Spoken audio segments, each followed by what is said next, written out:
Welcome to Random and Memorable, a podcast from 1Password.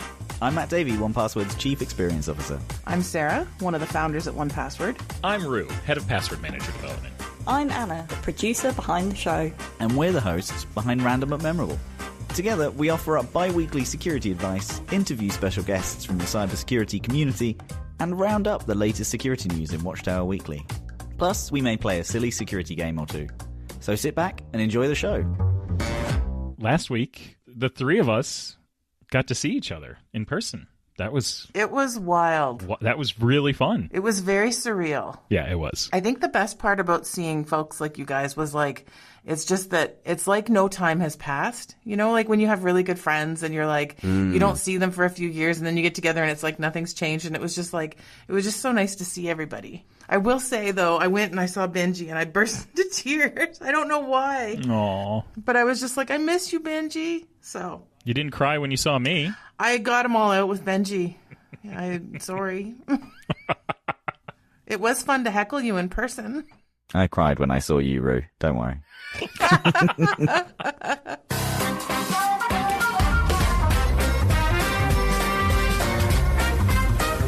It was good to see you both. It was really nice. We should probably stop reminiscing and get into the show. All right. So welcome back to the show. The theme this week is one that touches millions of people each year, identity theft. Later in the episode, we're joined by Eva Velasquez, the president and CEO of the Identity Theft Resource Center. The ITRC is a nonprofit dedicated to helping victims of identity-related crimes recover, while also working to educate the public and policymakers about how these crimes are evolving. Eva shares insights into the latest trends in identity theft and what steps you can take to protect yourself. But before we get into any of that, we have to mention that for a second year running, Random but Memorable has been named a finalist in the 4th Annual Signal Awards. We're now in the running to win a bronze, silver, or gold award in the brand storytelling technology category. How cool is that? So cool. I think it's amazing that we're nominated. That's great. Yeah. Now, I have a Signal Award on the shelf in my living room right now from the 3rd Annual Signal Awards that we won, which felt really good. It's great. I look at it all the time. I don't polish it. It is real silver, by the way, and I should polish it, but I don't, and it will tarnish over time. But it's really cool. Yeah, mine's on the top shelf. Very nice. I need an awards shelf. I see some people in their Zoom backgrounds have like Macworld Eddies and stuff that we won way back when, like on shelves behind them. I'm like, oh, I should get out all the awards that we've won over the years and put them up on a shelf. That would be good. The nice ones are on the mantelpiece. And then I've got one, which I'm not going to tell you which one it is, but that one's in the downstairs bathroom. Nice. Okay, here's the thing, though. If we're going to win again this year, we need your votes. So if you're listening to this and you're a fan of the show, actually, I don't even care if you're a fan at this point. If you are listening to this, you need to help us bring home this trophy. So we need you to go vote. We're going to leave a link to where you can go to vote in the show notes. You will also need to verify your email address to make that vote count. And, of course, we'll keep you all updated once the winners are announced, unless we lose, and then we're not going to say anything, and then we'll just be back next year talking about how we won 2 years ago. So, with that exciting news taken care of, Matt, do you want to take us through some Watchtower Weekly? I would love to. So, as a quick reminder, this season is all about the big shift shaping security. Say that 3 times fast. You can always find all of our sources linked in the show notes. This week's theme, the human voice as the new attack surface. Criminals are taking voice phishing or vishing to the next level with AI clones. You don't like that one? Vishing? It's the same as the quishing. I don't like either of them. Like, find something new. Change the ishing into something else. Like, it's too much. So they're taking it to the next level with professional actors and regulatory fallout. So our first story is from Data Economy. Reports suggest that the ShinyHunters crew have been using voice-based social engineering to breach enterprise apps. Attackers call IT help desks, clone employee voices, and use those pretexts to bypass MFA.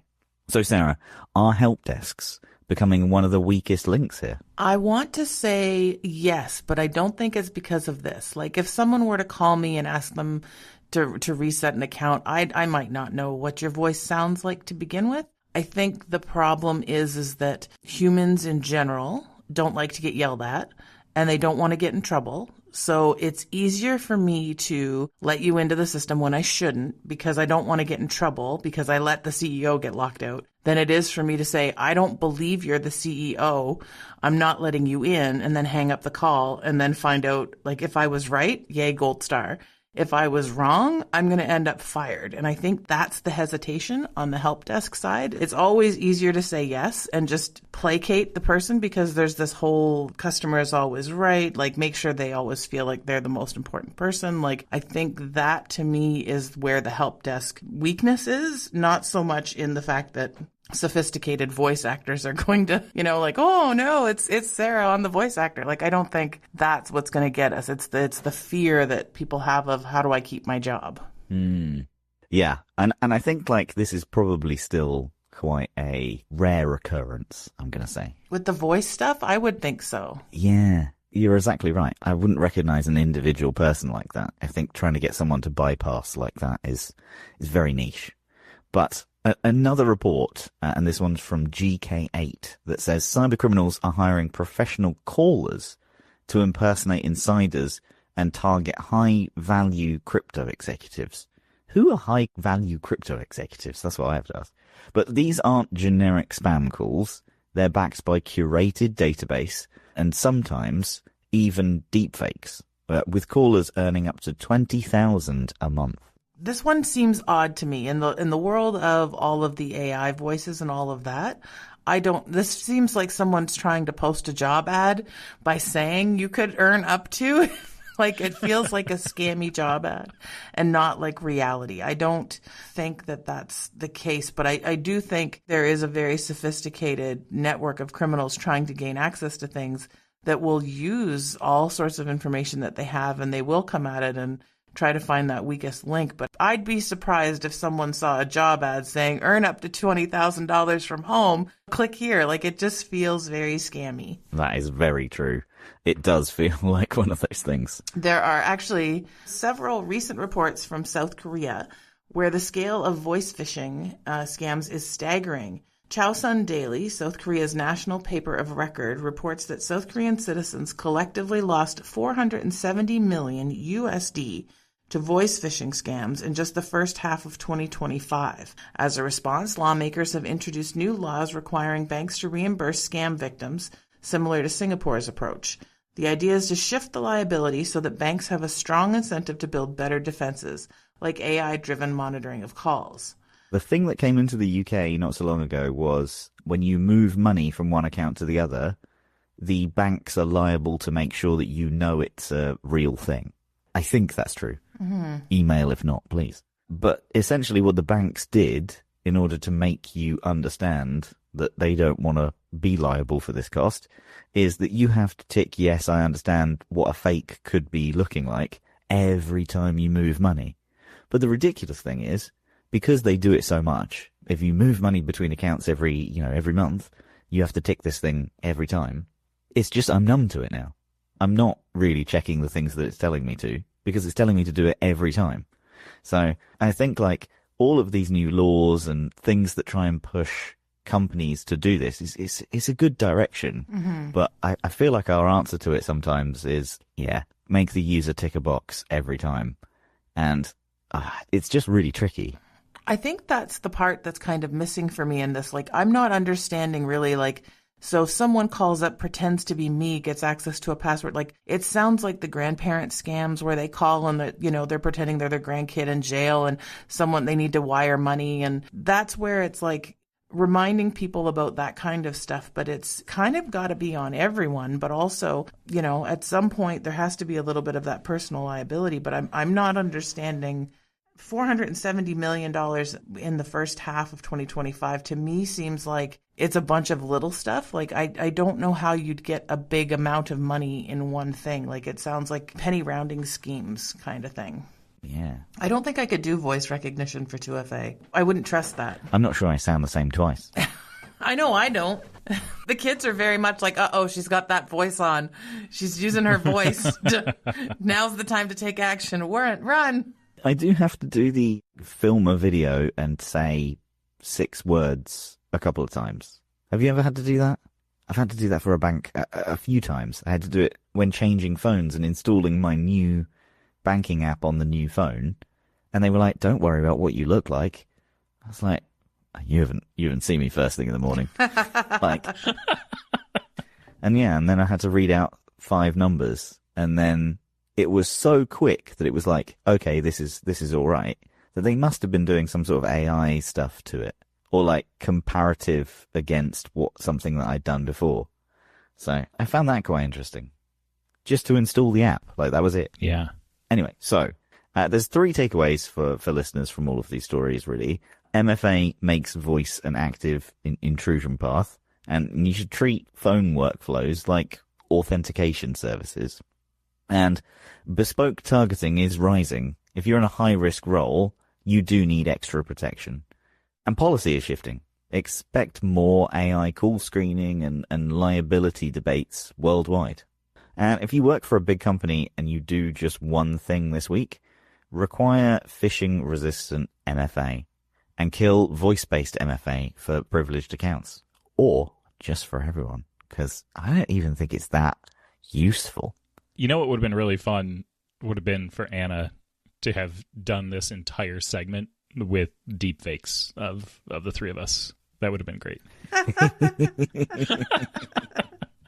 All right, well, it is time to switch over to our crash course topic. So today's crash course topic is, rather appropriately, identity theft. This is something you've definitely all heard of, and we've been talking about it already today, but you might still have some questions about how it works or really not understand its scope. I know for me, it was always a case of, go ahead, take my purse, you can have the Visa bills that go with it. But at its core, identity theft is when someone is pretending to be you, using your personal information without your consent. That could be anything from your driver's license, your login credentials, or your credit card information. Plus, as we heard earlier, it could even be your voice. Importantly, it's the kind of information that's used to provide who you are or to authorize things like financial transactions, getting a loan, renting a car. When the information gets into the wrong hands, things can go downhill fast. There are a few types of identity theft, and all of them are, well, they're bad. There's financial identity theft, where someone can open an account or rack up debt in your name. There's criminal identity theft, where someone commits a crime while pretending to be you. And particularly in the U.S., there's medical identity theft, where someone uses your identity to access prescription drugs or healthcare services.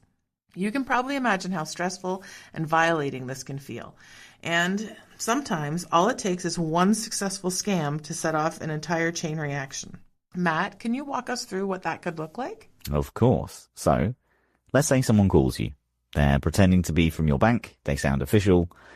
They say that there's been suspicious activity and they need you to verify your login details to fix it.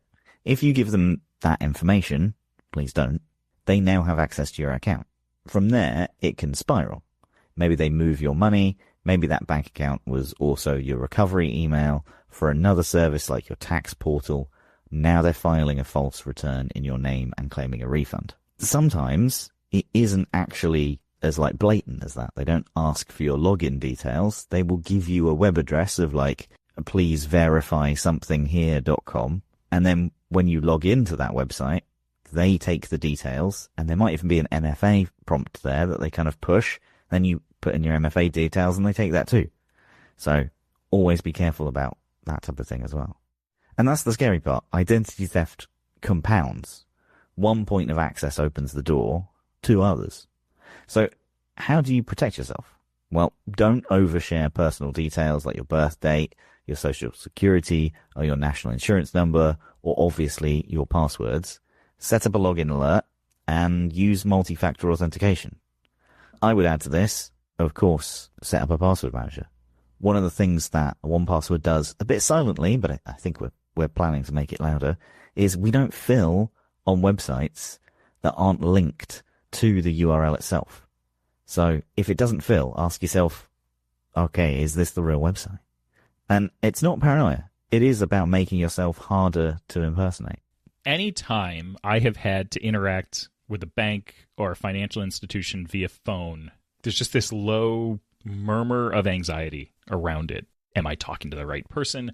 I am so keyed in on the types of information that they are asking me for and the way that they are asking for it to be sure that it's actually okay to share it and things like that. It's very difficult.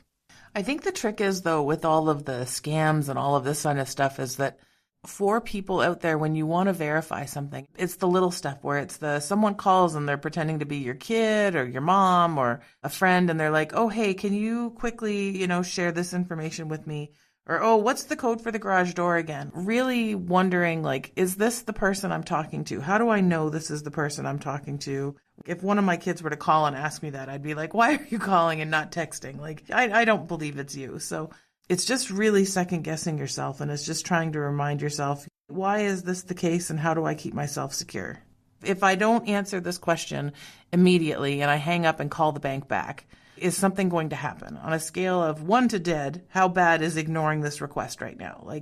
If, you know what I mean? You can call the credit card company back. I'll just call the 1-800 number on the back of my card, and then I can verify whether my Visa's been stolen or not. I don't need to answer that question immediately. That is very true. Yep, agreed. All right, well, now we've broken down what identity theft actually is, I think we can hand it over to the real expert and bring in our guest. This week, I'm very excited to bring you this chat with Eva Velasquez from the Identity Theft Resource Center. There's so much great advice in this one interview about how to prevent your identity being misused or stolen, and the first things you can do if you discover a breach to your identity. I think Eva does an incredible job at setting the scene here, too, sharing some stories of identity crime and why it matters so much to protect our online identities. So with all that being said, I think we can just go ahead and drop it in here. Joining me on the show today is someone doing incredibly important work at the intersection of identity, privacy, and safety. Eva Velasquez is the CEO of the Identity Theft Resource Center, a nonprofit organization that provides support and guidance to victims of identity crimes. She's a renowned expert on identity theft, scams, and the long-term impacts of data breaches, and she spent years working to educate both individuals and businesses on how to better protect themselves. Eva is also a strong advocate for making cybersecurity more accessible and human-centered. Under her leadership, the ITRC has helped thousands navigate everything from financial fraud to digital impersonation. I'm very excited to chat with her today about what you should do after experiencing identity theft, the best ways to recover, and most importantly, how we can stay safe in the first place. Eva, welcome to the show. Thank you for being here. Oh, I'm delighted to be here and help educate some folks. Yeah, this is a good topic. I've been thinking about this one a lot lately, so I'm glad we're covering this today. So I figure we should probably start at the beginning. What qualifies as identity theft or identity misuse, and how prevalent is it today? We tend to use the term identity theft as this all-encompassing term, but really that's just the stealing of identity credentials, the stealing of data. Identity fraud is the misuse of that data. And within this whole kind of ecosystem, there are identity crimes. So really anything that has a data or a PII, personally identifiable information component, and that includes data breaches, scams, cyber crimes, all of those kind of get wrapped into that. But if we think of identity theft as the compromise of that information and identity misuse or identity fraud as the misuse of that information, that's just a really good way to kind of cement it in your mind. So it's larger yet than just impersonation, someone stealing your identity and pretending to be you. It encompasses a lot more than that. I mean, at the end of the day, that's what it all narrows down to, is someone pretending to be you. Now, the pathways that they get your information and what they do with it, that's where it gets very broad. But no, you're right. At the end of the day, it's just someone who is not you is pretending to be you. Yeah. You've worked with a lot of victims of identity theft. What's the typical reaction and the journey look like when someone discovers that their identity has been stolen? I'm glad you asked me that because it's a really common question. It's the reason that the Identity Theft Resource Center exists. There really isn't a typical reaction. We tend to think of victims as this homogenous group, and they're not. They're people coming into this life event with all kinds of history, the timing, just different life experiences. So there isn't a typical reaction, but I can say that there is confusion in a lot of cases and this sense of overwhelm. Again, depending on what has occurred. If it's a relatively simple, and I mean this, it's just one issue at one institution or entity, that can be less overwhelming. But I mean, for some people, it's still so confusing. It just came out of the blue. They don't even know what to do, versus someone who's dealing with a very persistent thief and multiple incidents kind of occurring all at the same time. So they've got 5 or 6 financial instruments that have been opened in their name, and they're dealing with a government benefits issue. And then they're also dealing with their information being out and kind of making it into all of the scammers' radar. So they're getting a lot of calls and emails and text messages. It can be really overwhelming, but we publish data that gives us a better look at what some of the more common traits are. But I do think it's important to articulate that there isn't one common reaction to this, because we're all different. Yeah. I have to imagine that there's got to be sort of a foundation of just feeling unsafe and uneasy in your own space. Yes. That comes along with this. This is not the same thing at all, but I'd left my car unlocked outside one night and had a pair of headphones stolen out of my car, like Apple earbuds. And even that, I was like, oh my gosh, like this feels awful. I can't imagine having your whole world laid bare and just taken from you. It's that sense of violation and that loss of trust. Yeah. Because we do walk around this world feeling like there are things in place to protect us. And when those things demonstrably fail us, it can really shake us. I was having this conversation about trust, and trust in sort of how the world operates, and that we won't be harmed if we follow, quote unquote, follow the rules. And I was getting some pushback from a friend of mine. We were having this philosophical conversation, and we were in the car. And I said, I am trusting that all of these other drivers are going to stay in their lane. They're going to stop at that red light. When I cross the street in a crosswalk, I'm trusting that those lines, even though I know they're not walls, that they mean something. People aren't going to mow me over. But that is also occurring in the cyber world. You know, I'm trusting when I go to that website and input my information and buy a product that I'm not walking out the door with it. Yeah. That it's eventually going to come to me. I'm going to receive it, and that I'm only going to be charged what I said I was going to be charged, and it's not going to be used for anything else. And when that doesn't happen, it really does rock your world for just everything else. It's like, well, I trusted that system. What other systems are going to fail me? Yeah. Is there a case that you can speak about anonymously that really stuck with you? There are so many. I mean, we are hearing about some of these extremely complex and sophisticated cases every day. But I think the one that has stuck with me the most, and it has been years actually, but this is why it stuck with me. It was a case of family identity theft. The victim, it was her mother that had stolen her identity. And she was basically calling to ask if there was a way that she could report this crime without naming her mother, even though she knew it was her mother. And I said, I cannot tell you what to do, but the only way that you can do this is you need to go get a police report. They're going to ask you if you know who it is or if you have any documentation as to who it is, and you have a choice to make. I don't recommend lying to the police, because then it calls everything else you're saying into question. But really, it's a very personal choice. And I think her mother had taken out a car loan, opened new credit cards in her name. So these are big ticket items. But what stuck out to me on this one was she said, I don't know what to do, because half of my family has told me that if I report her, they will never speak to me again. And the other half has said, if I don't report her, they will never speak to me again. Oh, my gosh. And then she said, I can't believe I'm going through this again. She told me she would never do this again. And I said, oh my gosh, this is the second time she's done this to you? And she said, yes, and we didn't report it, and I paid for everything and cleaned it up, and now I want to buy a house. I'm getting married. I'm saved up for the last 10 years, and I can pay these bills off, but then I can't buy a house. The emotional turmoil that she was experiencing for having to report the criminal at the same time dealing with all the life impacts, that one just really, really stuck with me. And it illustrates how this one action, being a victim of this type of crime, can touch all of these different aspects of your life. Think about the range of emotions that she was feeling, and then think about all of the relationships. It's not just the relationship between her and her mom. Now we've got relationship with extended family, basically really putting her on notice that whatever action she takes is going to impact the relationship that she has with all of these other family members. I mean, what a terrible position to be put in. Yeah. So that it's probably been about 8 years since I talked to her, and I just, man, it stuck with me. I hope wherever you are, I hope you're okay. Yeah, seriously. Holy cow. Yeah, it is incidents like that would make me pick up the phone and call my own mom and be like, hi, just want to say I love you. That's it. Yeah, just, I love you, Mom. Thanks. Checking in. Yeah, thanks. Oh, gosh. Yeah, I know we've had our issues, but thanks, Mom.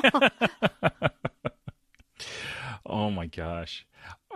Okay, are there common identity fraud vectors that you're seeing right now? Like what sorts of tactics are you seeing play out that seem to be the most effective for people who are committing these types of crimes?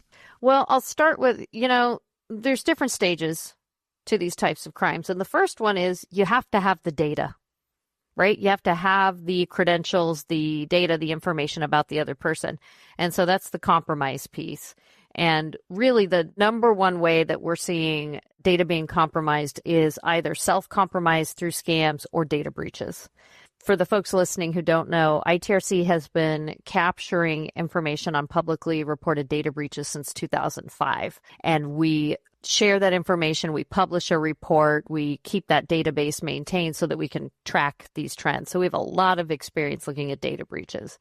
And then it's self-compromise mostly through scams. So people think they are talking to a government entity, their cable provider, the love of their life, insert who they think they're talking to here. It really runs the gamut. And then they willingly share their information. So those are the two ways that it's being compromised.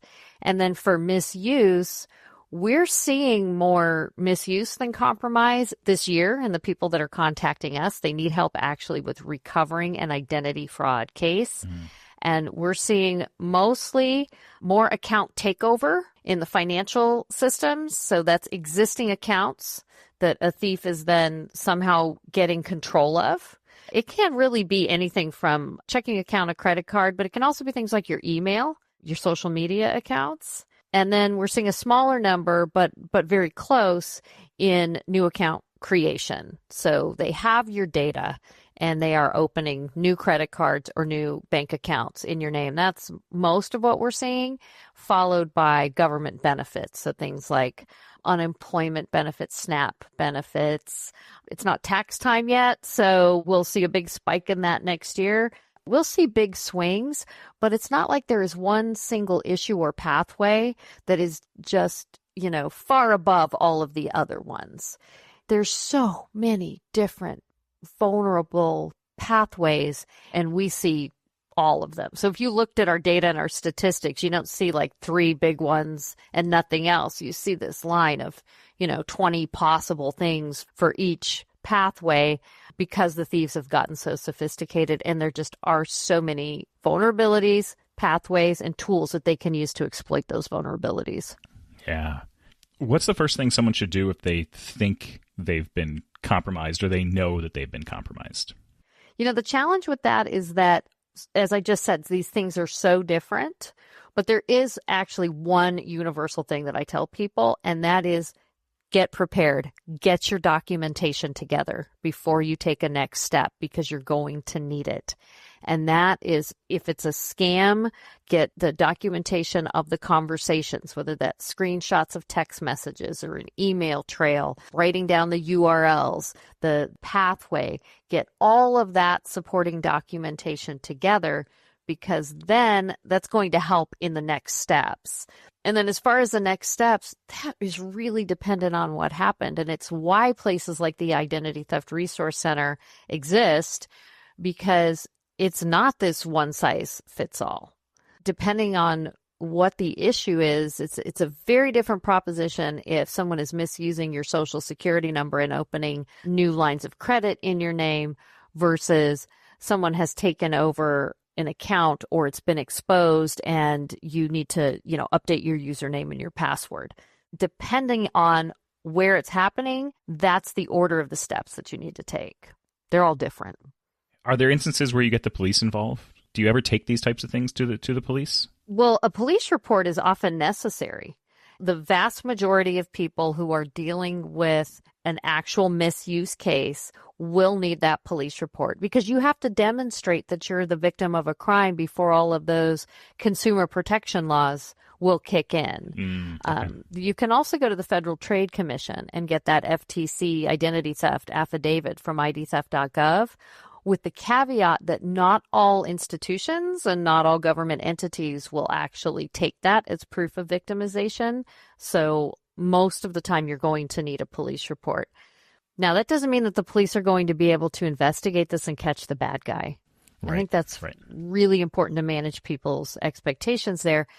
They often don't, just like you don't know who it is and don't have enough information for them to even begin to conduct an investigation. It's very hard for them, especially when it's digital only. These were all online transactions and you never actually had any type of face-to-face interaction with the person. So as difficult as it is for you, it is just as difficult for them to even begin to conduct the investigation. And then there's a resource issue. There's so many of these crimes going on. We just don't have the manpower to investigate all of them.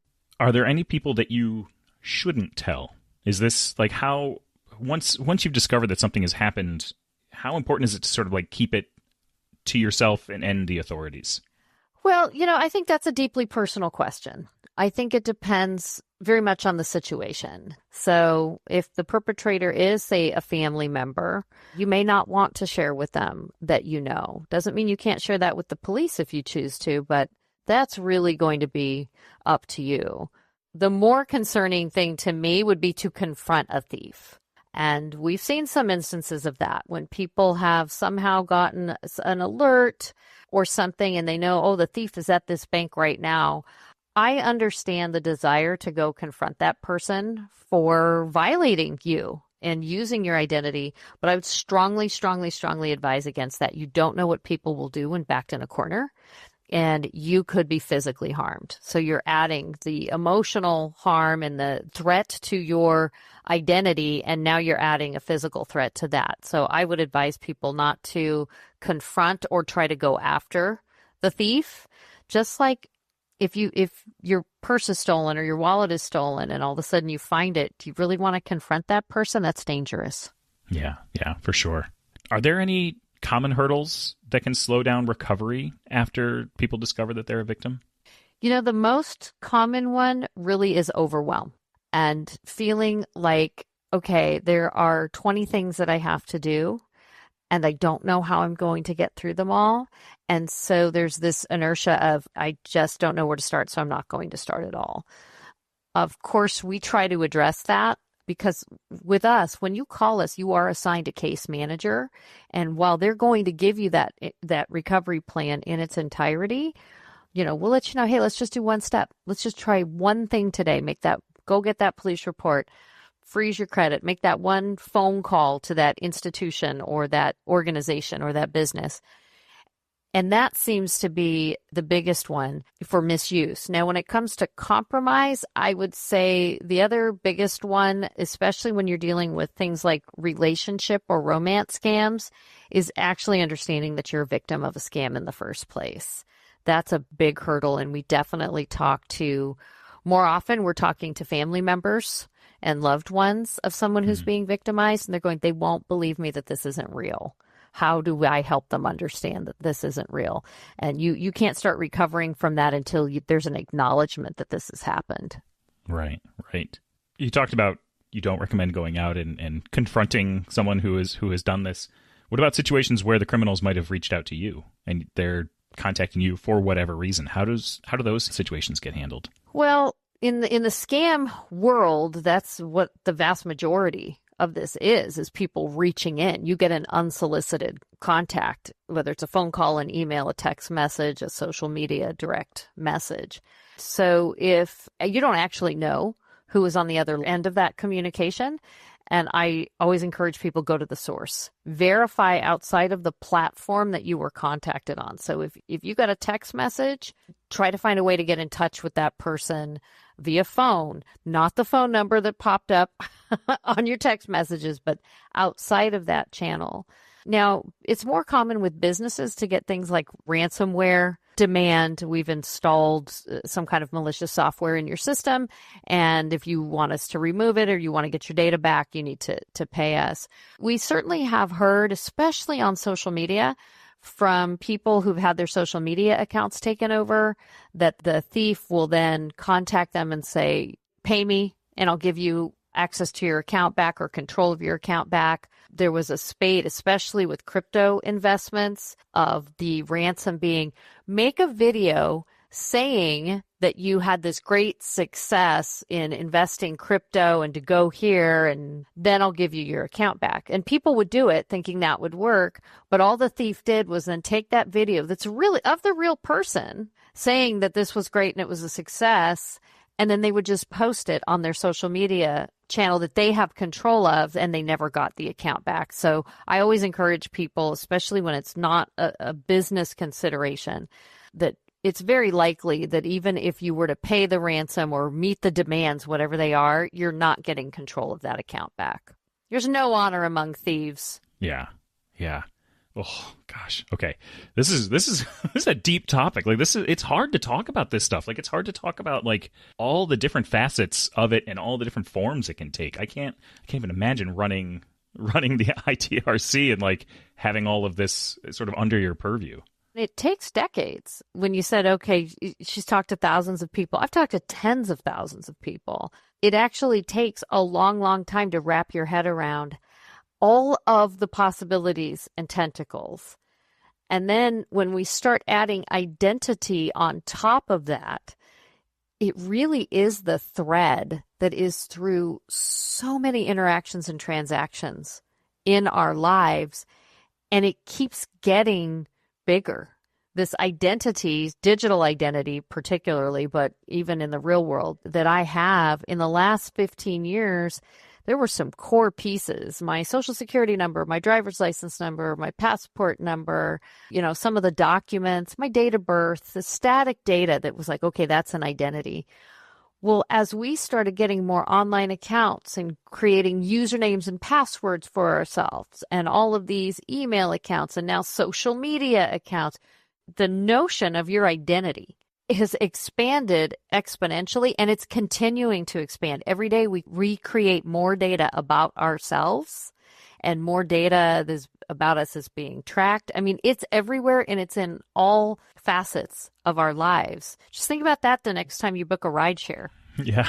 All of that about you. Yeah. Where you are right now, where you're going, how often you go there, that's all being captured. Yep. Oh, gosh.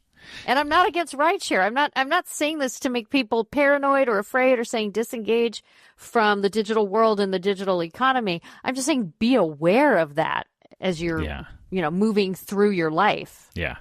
Wow. Okay. I blew your mind a little bit there. You're like, wow, I don't know what else to say. I mean, there's just so much. We have to attack it somehow. So let's talk through recovery. What does the process of actually recovering your identity look like? How long does it take? What kind of support do people need? With all the different varieties that we've already talked about, I'm sure that there's not like one concise answer for this. If it's a less complex case, things like erroneous charges on an existing account with your credit card, we have a process down. And 99.999% of people go through that process and they're fine. They call their card issuer, they report that it was not authorized, and there's a process that's handled and it's relatively seamless. That's the good news. When you start getting into more esoteric and complex case types, like I'll use criminal identity theft. We don't talk enough about that one because we've got financial, we've got government, which I've touched on, we've got medical, where your information is used to get medical goods and services, including durable medical equipment and prescriptions. And then you've got criminal, where your information is used during or after the commission of a crime. So you could potentially have a criminal record floating around out there that you don't know about. And again, I don't say that to horrify people. It's just the truth. And we've talked to people, I think this is the most memorable one for me. Again, this was this might have been a decade ago, but it was so shocking. This person had called and said, I was trying to get a job, a promotion. This would have been a really great job for me, but I didn't pass the background check because according to the background check, I was serving a prison sentence in Kansas.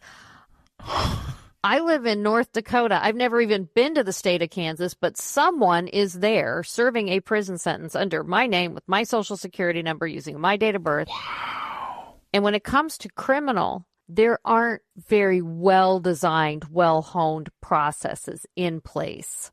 It's not easy. For each count, wherever it's occurring, you have to go to that jurisdiction. You have to prove you are you. It's a high bar because now you've got one person who maybe even had all of the documents saying, no, I'm Eva Velasquez with this date of birth and this social security number and all of this. This other person going, no, that's me. How do I actually prove that that's me? So that can take years. Yeah. So really, we're talking about one phone call versus years and everything in between. How do people know when they should engage a specialist to help them with a situation like this? You know, you talked about, you start with gathering all the data that you can, but then what's the bar for getting in touch with the ITRC, for instance? Well, I want the bar to be no bar because there's no barrier to entry. If you just feel like you want to double check and make sure you're on the right path, but you feel like you've got a good handle on it, call us, live chat with us. That's what we're here for. All of our services are free to the public. We're a 501c3 charity organization. But I would say, like, sort of the gut check for people is if you don't even know where to start, you're like, I don't even know who to call. I can't even quantify what I'm experiencing. I just know that this is wrong. Something is going on with my identity. I've been scammed. I can't pass this background check. You just really can't put your finger on what's happening. Call us and start telling us what happened, and we can help define that for you, set up a plan. And then the other thing is, even if you do know, so let's say you're like, okay, someone actually opened a new credit card in my name. I didn't know about it. I called that credit card issuer and they told me to pound sand, which does happen. Maybe they don't say it that way, but it does happen. Then I would say, yeah, call us, tell us what happened, and then we'll make sure that we help point you in the direction of getting the right supporting documentation so that you can go back to them and say, no, that wasn't me. Here's my proof. You need to remove this from my record. Yeah. So if you hit a hiccup or you don't know where to start, we're a great place to start. Nice. As you sort of reflect on people that you've helped and people that you've talked through this process, what do people most often wish that they'd done differently before being subjected to identity theft or identity fraud? I think actually the most common refrain that we hear is, boy, I wish I knew about you guys sooner. I wish I knew about you guys a month ago. So it's not really before they were victimized. It's more as they're going through this journey, they wish that they had known that we could help them sooner. Because there really are so many different pathways to vulnerability that some people, they've had no interaction. There's nothing that they can point to where they go, gee, I wonder, should I have clicked on that link? Did I make a decision that led to this outcome?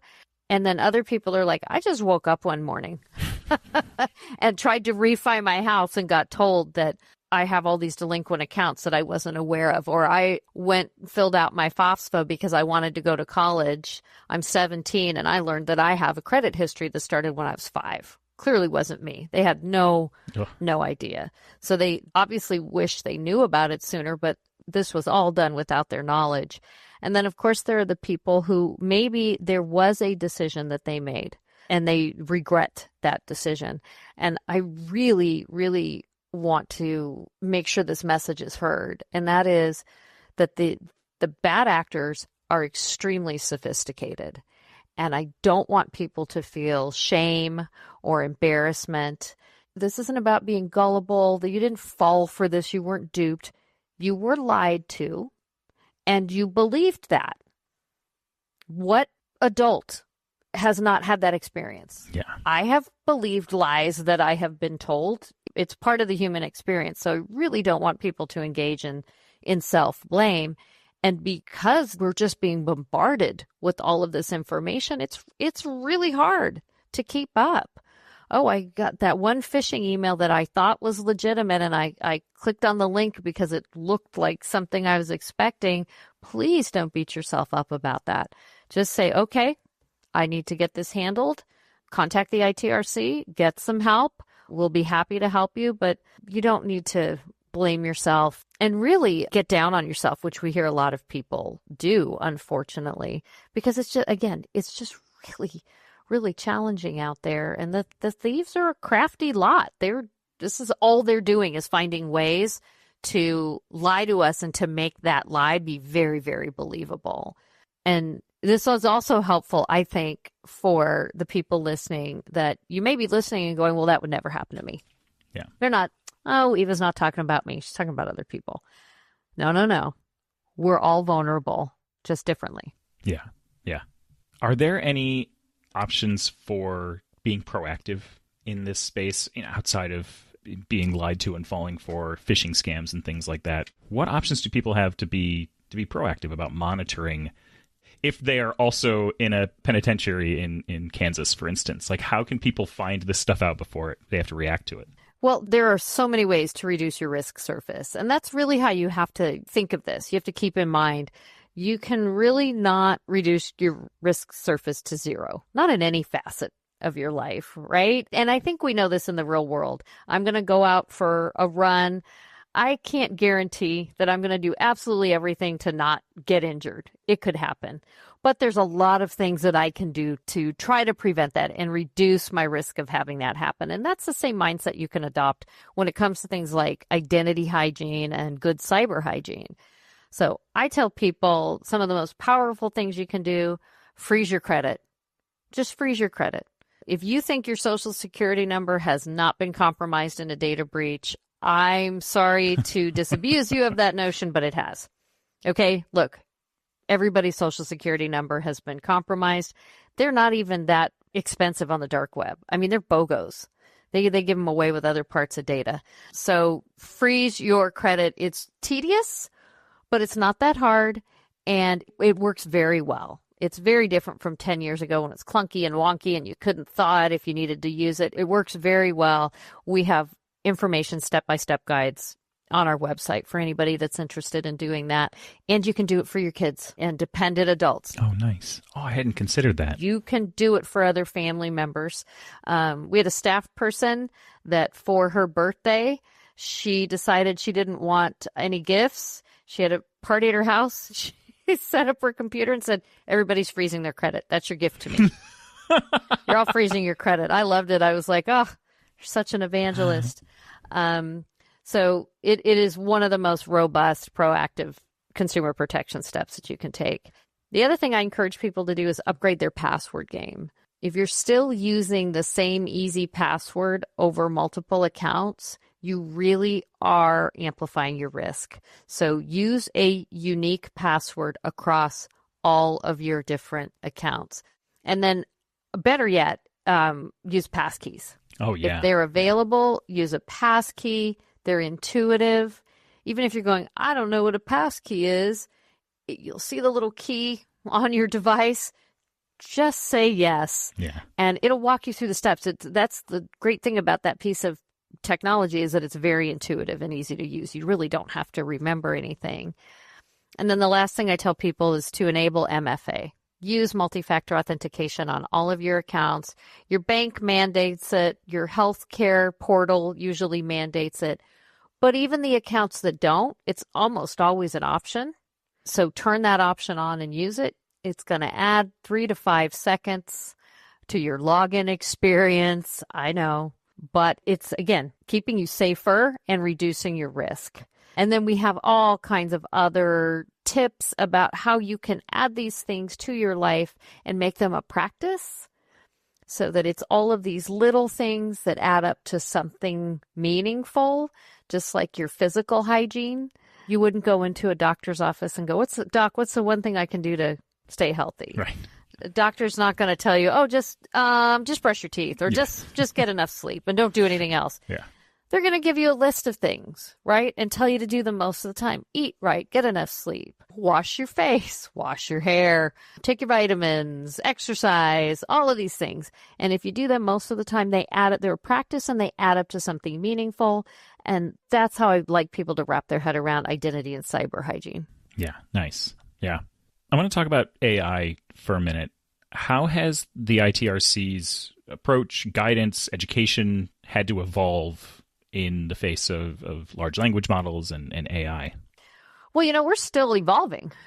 We're still waiting for more of the dust to settle. I don't think we're at the end of this transition by any stretch of the word. We're at the very beginning of it. For us, what we've seen is it's an amazing, cheap tool the scammers can use to refine their scams, to make them more believable. And I'm talking about things like creating fake websites and spoofed websites in 3 seconds. Yeah. Creating voice clones with 3 seconds of an audio clip. And who out there really doesn't have 3 seconds of audio available somewhere online about them? It's a very rare individual. Yeah. The deep fake or even cheap fake videos. And those can be leveraged in a myriad of ways. And I don't think we're at the bottom of this yet. I don't think we have seen all of the different ways. I think, unfortunately, because the cost is so low, the bad actors are going to continue to leverage this tool. It makes them faster. It makes them smarter. It makes their scripts better and more believable. It makes the visuals better and more believable. And they can automate attacks. If you start looking at the cybersecurity and cybercrime issues of how this can automate digital attacks, we're not at the end of this tunnel yet. I have basically told my 82-year-old mother, don't believe anything you see at this point. And if you ever get a call from me asking for money, it's fake. There's no, like, Mom, there's no reason why anyone, of your relatives, your grandkids, your kids are going to call you in a crisis asking for money. So just hang up. Yep. I've had that exact same conversation with my mom. 100%. Yeah. All right. We have this closing challenge that we like to do, and I'll do it with you as well. Okay. I'm up for it. I'm ready. If you could challenge our listeners to take 3 small steps today toward protecting their identity, some simple but meaningful steps, what are those 3 things that help them get ahead of potential identity theft? I'm going to beg everyone to freeze their credit. Please, please, please freeze your credit. It's going to take you 20 minutes, maybe, max. So set aside the time. Talk about it. Talk about what you heard. Talk about identity and identity management and cyber hygiene with someone in your family, whether it's, a senior, parent, grandparent, aunt or uncle, or your kids. Have age-appropriate conversations and sign up for the ITRC newsletter, because then it'll stay top of mind. We've got a great publication where we look at the latest scam alerts and trends and what's happening, but it's not for the just for the business world. There's some of that in there, but there's stuff in there for just regular old people who want to make sure that they keep this issue top of mind and get some good information. Nice. That's great. I like that. You did challenge me. I had to think creatively because I gave you my top 3, risk reduction steps already, and I wanted to do something different. Very well done. I liked it. It was good. Okay, to close us off today, where can listeners go if they want to learn more about the ITRC, to get help either for themselves or for someone that they know? They can go to our website at idtheftcenter.org. We have an online help center, so if you know what the issue is, you can use that self-directed web-based help. We also have live chat where you can talk to a person, and it is a real person. Nice. There's real people behind those conversations. You can also call us at 888-400-5530 and talk to, again, a real person. And then, of course, we're on social media. We've got a YouTube channel with all kinds of great instructional videos. You can see us on LinkedIn, Instagram, X, TikTok, I mean, anywhere. We really are trying to meet people where they're at. So if you just look for Identity Theft Resource Center, you will find us and we will help you. That's awesome. I love that you have an 800 number with real people. That's really great. It's so great. Real live people who will become your case manager and that you can talk to. We don't have any time limits on our calls. So you can talk as long as you need to get to the bottom of your understanding, and you can call as many times as you need to. So whether it's a single call gets you set on the way or you need to call 10, 20 times, we are here to help you. Nice. Eva, this was a real pleasure today. Thank you. Thank you for taking your time and sharing all of your knowledge with us today. A lot of fun. Yeah, I enjoyed it too. I hope to be back again soon. All right. Well, thank you, Eva, for that great conversation. Now it's time for our next segment, Ask One Password, where we answer your burning questions. Today, we've got a question about one of the hottest topics in login security right now, passkeys. This is a question from Monique, who asks, what is a passkey? How is it different from a password? And when should I be using one? Agony Aunt Rue, do you want to take this one away? Yes, absolutely. Passkeys are a fantastic, modern, password-free login that really started to rise to prominence just a couple of years ago. Instead of typing something in, you unlock your account with your fingerprint, your face, or your device PIN. And behind the scenes, it uses cryptography, a public and private key pair, so there's nothing to steal, there's nothing to phish, and there's nothing that you need to remember. The big difference from a password is that passwords are shared secrets, meaning you type it into a website. Passkeys, on the other hand, never leave your device. That means even if a company is breached, your passkey can't be stolen from their servers. So when should people be using a passkey? Any chance they get. There are many, many, many sites that support passkeys these days. And it's not just more convenient, it's actually more secure than even a strong password with two-factor authentication. And the coolest thing is that you can store and use them right inside 1Password. It works flawlessly. There's actually an additional passkey pitch I'm going to throw in here while I still have the microphone, which is that in Watchtower, in 1Password, we actually call out where you have login items that have passkeys available. And you can just tap through and add a passkey to these login items and to these sites. Now, the thing to remember, we are in a transition period right now. And so there are very few, if any, meaningful sites that only use passkeys as a login option. And so if you add it to your Amazon account, for instance, you can use a passkey to sign in, but there's a good chance that you will still be prompted for a password as part of the normal login flow, as opposed to defaulting to passkey. So just be aware that even after you add passkeys to your accounts, for now, the username and password will also work. But eventually we should hit a future where there are sites that are passkey only and passwords sort of go the way of the dodo, and that would be great. Yeah, and that's super handy, just being able to log in and see, okay, I can add a passkey here. It's just like checking anything else in Watchtower. It's always good to just keep an eye on things and make sure you're up to date. Yep. Yay. Thank you, Rue. Appreciate that explanation. And hopefully, Monique, that answers all your questions.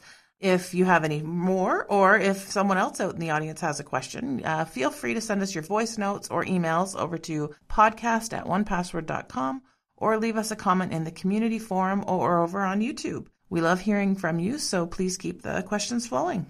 Okay. So, we're nearing the end of our show today, but I think we've still got time to squeeze in a game. So, get ready, everybody, for Hack or Hoax.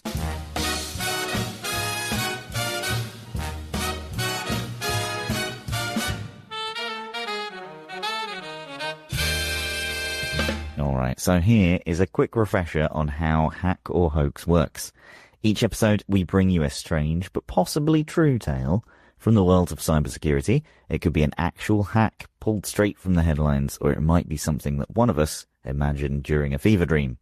Your job is to figure out, is this a real cybersecurity incident, or is it a complete fabrication?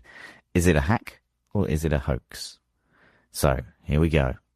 Picture the casino floor. Neon lights, ringing slot machines, high rollers drifting past rows of baccarat tables. But the real jackpot wasn't on the felt that night. it was upstairs inside the building's smart systems.